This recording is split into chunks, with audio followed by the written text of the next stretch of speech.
The paper felt flimsy, almost an insult. $11, my weekly allowance from Keypoint Health Services.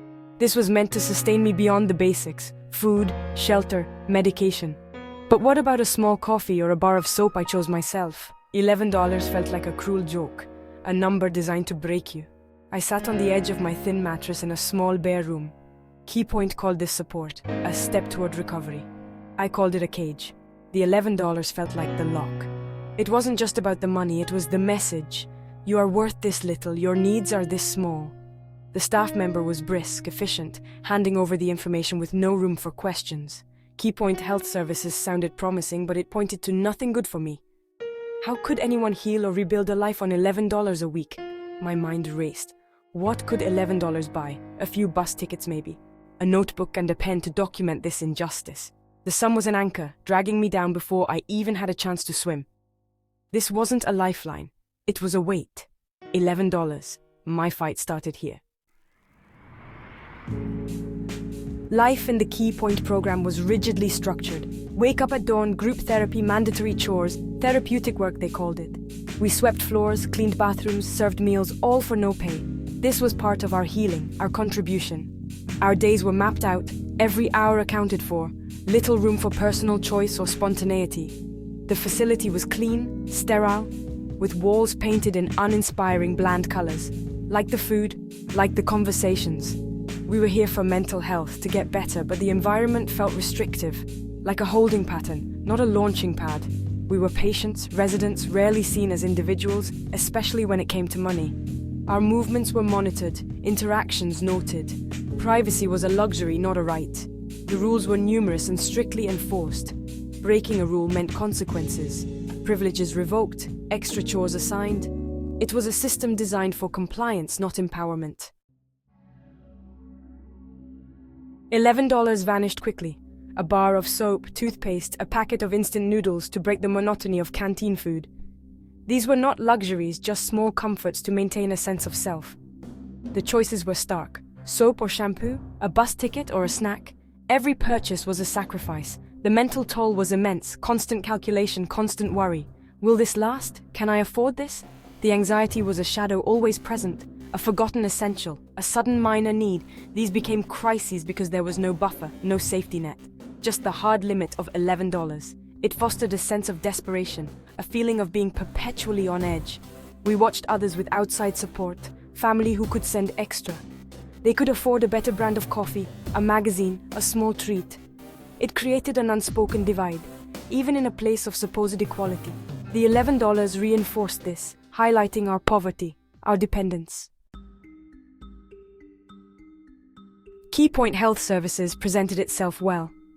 Brochures with smiling faces, testimonials of recovery. But the reality was different.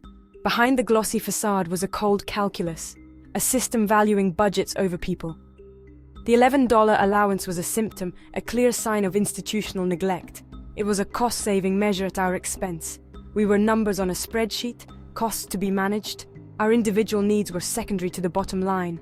Some staff were kind, some overworked, some indifferent, but all operated within the system that dictated this paltry sum. Complaints about the allowance were met with stock phrases. It's the standard amount. We follow guidelines. Resources are limited. Excuses, always excuses. Keypoint held all the power. We held none, except the power of our own voices, if we dared to use them. This wasn't just about Keypoint. It was about how society views mental health, those in need. Are we seen as investments or burdens? The $11 suggested the latter. The constant financial pressure did more than inconvenience. It wounded the spirit, chipped away at self-worth. $11 whispered a terrible message. You are not capable, not deserving, dependent. This message seeped into thoughts, colored perceptions of self and future. It was a slow, insidious bruising of the soul. Frustration was constant. The inability to afford small necessities, the need to ask for help. It was humiliating, bred resentment. This frustration simmered, sometimes boiled over in anger, despair. How could one focus on healing when basic dignity was so hard to maintain? The lack of financial autonomy was infantilizing. We were adults yet treated like children, given pocket money barely enough to matter. Recovery is about empowerment, regaining control. The $11 allowance did the opposite, reinforcing helplessness, keeping us tethered to a system that devalued us. Anxiety about the future loomed large. If I can't manage on this inside, how will I cope outside? This wasn't just my story. It wasn't just about KeyPoint. Others in the program faced the same struggle. It was a pattern, a systemic issue across mental health services, social support systems. The $11 figure, or something close to it, was a common thread of institutional indifference. The problem was bigger than one facility, rooted in policy, government funding decisions, societal attitudes towards those needing mental health support. We were marginalized, our needs often overlooked or deliberately minimized to save money. Avoid confronting the real costs of adequate care, humane support. This realization was sobering, infuriating. My fight was their fight too. The system seemed designed to keep people dependent or push them out, unprepared and unsupported.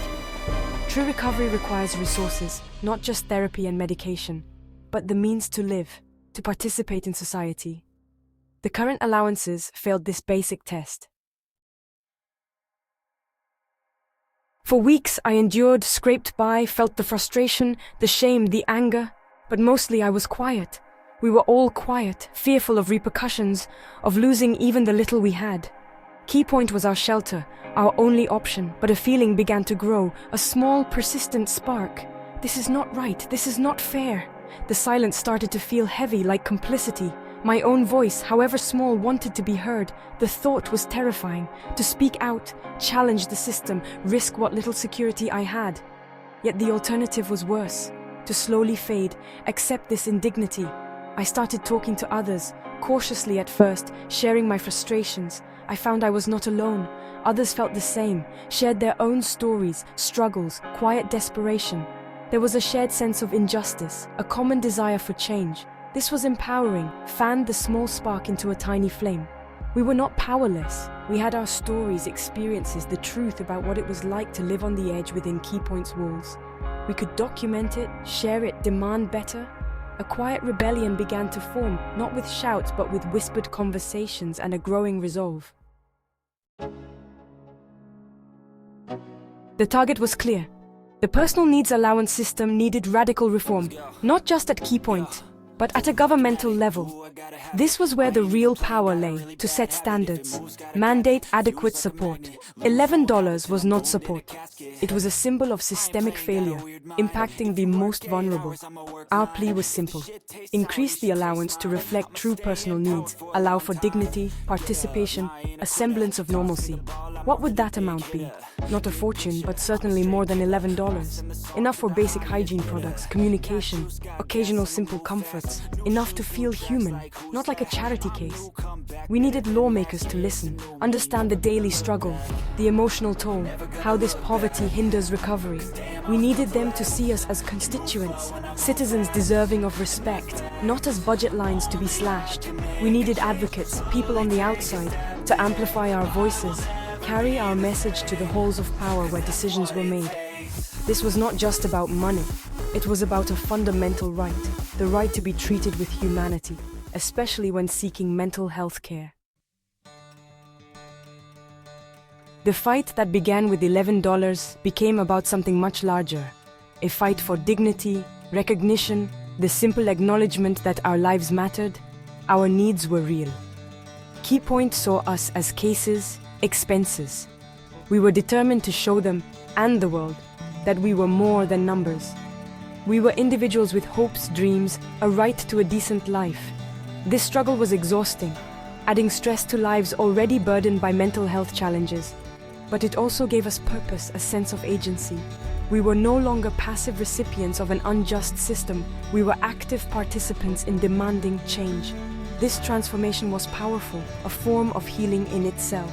To find our voices, stand up for ourselves and others. The outcome was uncertain. Systems are slow to change, institutions resistant, but the spark had been lit. The demand for justice, equality would not be easily extinguished. We would continue to speak out, share our stories, advocate for reform, for a personal needs allowance that truly supported recovery, upheld human dignity, treated people as people. Our message was clear. We deserve better. We demand better. The fight for a fair personal needs allowance is a fight for basic human rights, a more compassionate system, a more just world. And we would not give up until that world became a reality.